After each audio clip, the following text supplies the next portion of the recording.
এই পৃথিবীর অধিকাংশ মানুষের মনের ভিতরে আক্ষেপ থাকে তার প্রিয় মানুষগুলান কিংবা কাছের বন্ধু বান্ধব কিংবা আত্মীয় স্বজন হ্যাগো উপকার করে না এবং হ্যাগো বিপদের সময় কাছে আয় না। তো এই যে যারা আমরা ভিডিও টিডিও বানাই হ্যাগো কথা কই, আজকে অন্য বিষয় কথা নাই বা কই।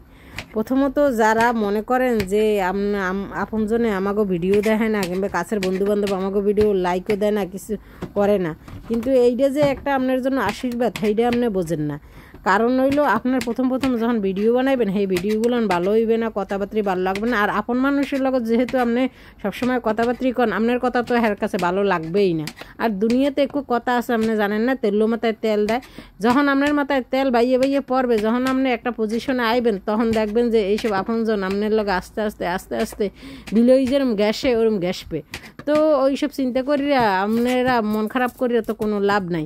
আমার কথা হলো সব জিনিসই আপনারা পজিটিভলি দেখেন এইসব আপন মানুষ যদি আপনার ভিডিও দেখে কিংবা দেখে আপনারা উল্টাপাল্টা কিছু কয়, তখন দেখবেন যে আপনারই মন খারাপ হয়ে যাইবে। কারণ প্রথম কারোই ভিডিও ভালো হয় না। এই আমার কথা কন আর যার কথা কন আর এই কথা কন, যারা বড় বড় ইউটিউবাররা কিংবা কন্টেন্ট ক্রিয়েটাররা আছে এগো সবাইরই একই মানে কথা যে আমি প্রথম যে ভিডিও বানাইতাম সেটা আমার নিজেরই দেখতে ভালো লাগে না। তো এই যে জিনিসটা আপনার নিজের দেখতেই ভালো লাগে না, সেই জিনিসটা যদি আত্মীয় স্বজন দেখে আপনার খোসামারা কথা কয়, হ্যার চাইতে হেরা না দেখাই ভালো। হেরা যদি লাইক দেয় কিংবা দেয় হেঁটে তখন আপনার নিজের কাছেই কেমন জানি আনিজি লাগবে, সরম লাগবে। হ্যার চাইতে হেরা আড়ালে আছে, আড়ালে থাকতে দেন। আড়ালে থেকে সিসি ক্যামেরার মতো দেখলে আপনার আরেক দিক দিয়ে উপকারও আছে।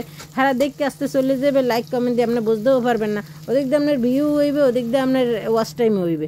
তো যাই হোক, এখন হইতে সবাই মাথায় এটা সেট করে রাখেন, কোনো জিনিস নেগেটিভলি দেখবেন না, সবসময় পজিটিভলি দেখবেন। আর কথাই তো আছে ভালোবাসার রং বদলায়। তো আপনার পজিশন চেঞ্জ হইলে যে ভালোবাসার রং বদলাইবে, এইটাই তো স্বাভাবিক। তো যে কোনো জিনিস স্বাভাবিকভাবে সহজভাবে মানিয়ে নেওয়াটাই আপনার জন্য, সবার জীবনের জন্য শ্রেয়। কারণ আপনি যত জীবনকে কঠিন করবেন ততই আপনার জীবন আরও জটিল আকার ধারণ করবে। তাই জীবনকে আসুন সহজভাবে দেখি, সহজভাবে উপভোগ করি।